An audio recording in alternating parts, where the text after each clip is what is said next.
मुख्यमंत्री झाले तिसऱ्यांदा आहेत, त्यामुळे स्वाभाविक आहे सिनियर नेते असतील त्यांच्या संदर्भात भारतीय जनता पक्षानं कोणाला कुठे घ्यावं हा त्यांचा प्रश्न आहे.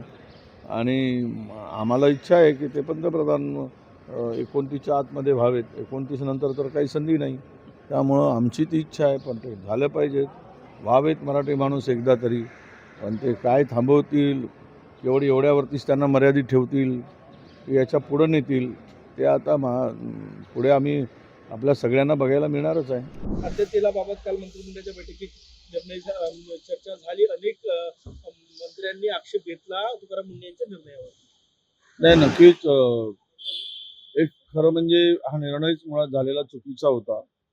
तो जर मंत्रिमंडळाने झालेली चूक किंवा तुकाराम मुंढेंनी घेतलेला निर्णय रद्द केला असेल तर हा चांगला निर्णय आहे. कारण या संदर्भातची मागणी आम्ही सातत्यानं केलेली होती. तर हा छोट्या व्यावसायिकावर आणि विशेष करून तेली समाजावर अन्याय आहे. कारण खुलं तेल जर गरीब लोकांसाठी, सामान्य मध्यमवर्गीयासाठी या लोकांना खुलं तेलच घेतात अगदी त्यांच्या गरजेप्रमाणे, त्यांच्या ऐपतीप्रमाणे, त्यांना त्यांच्या उत्पन्नाच्या स्रोताप्रमाणे. पण हा निर्णय घेऊन केवळ मोठ्या इंडस्ट्रीला मदत होईल अशा प्रकारची त्यामागची भूमिका होती. आज जर कॅबिनेटने हा निर्णय रद्द केला असेल तर नक्कीच मला वाटतं की जनतेच्या आक्रोश बघून तो निर्णय झाला असावा आणि घेतलेला निर्णय चांगलाच आहे. 28 ऑगस्ट पर्यंत 58 लाख प्रमाणपत्र द्या, नाहीतर 29 तारखेला आजची लढाई निर्णायक आंदोलन करणार. जरांगे पाटील नाही, आम्हाला काय करायचं आहे ते सरकार आणि ते पाहत बसेल. मी त्याच्यावर अजिबात बोलणार नाही. जरांगे आणि सरकार यांचं ते काय आहे. आता मंत्रिमंडळात तिकडे मंत्री कोण जातील, कोण नाही जाणार नाही, ते काय उपोषण करतील, त्याच्याशी आम्हाला काही देणं घेणं नाही. आमची भूमिका एवढीच, आमचा जातनीय सेन्सस करा, आमच्या वाट्याचं आम्हाला द्या. जे काही उद्या बोगस होतील ते कोर्टामध्ये काही टिकणार नाहीच आहेत.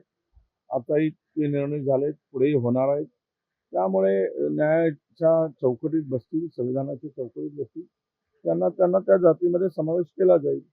कोणी म्हणते म्हणून करतील तर ते टिकणार पण नाही. त्यामुळं आम्ही त्यावर फार काही बोलायची गरज वाटत. राहुल गांधी यांनी देवेंद्र फडणवीस मुख्यमंत्री महाराष्ट्राचे यांना पत्र लिहिलेलं आहे. आदिवासी विद्यार्थ्यांशी चर्चा करण्याचं आवाहन केलं.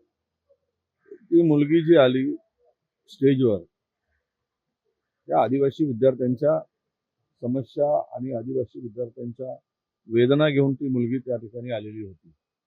आणि ती ज्या पद्धतीनं मराठी भाषेमध्ये भलेही सांगितलं असेल, पण त्यामध्ये ती जी बोलली, तिच्या अंतर्यातना होत्या की काय चाललं आहे, कशा पद्धतीनं सरकार निर्णय घेऊन आदिवासी मुलावर अन्याय करत आहे आणि सोयीपासून त्यांना वंचित करत आहे.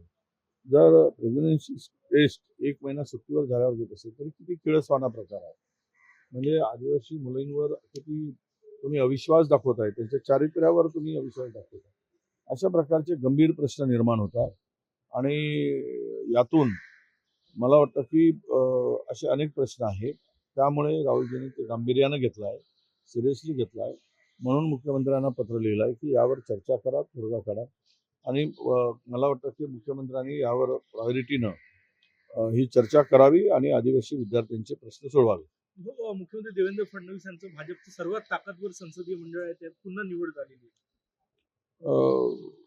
मुख्यमंत्री झाले तिसऱ्यांदा आहेत, त्यामुळे स्वाभाविक आहे सिनियर नेते असतील त्यांच्या संदर्भात भारतीय जनता पक्षानं कोणाला कुठे घ्यावं हा त्यांचा प्रश्न आहे.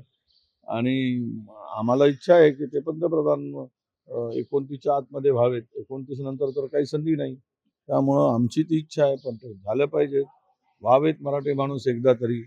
पण ते काय थांबवतील, एवढ्यावरतीच त्यांना मर्यादित ठेवतील, याच्या पुढं नेतील, ते आता पुढे आम्ही आपल्या सगळ्यांना बघायला मिळणारच आहे. बीजेपी 5 तारखेला आंदोलन करणार आहे पुन्हा दिल्लीत.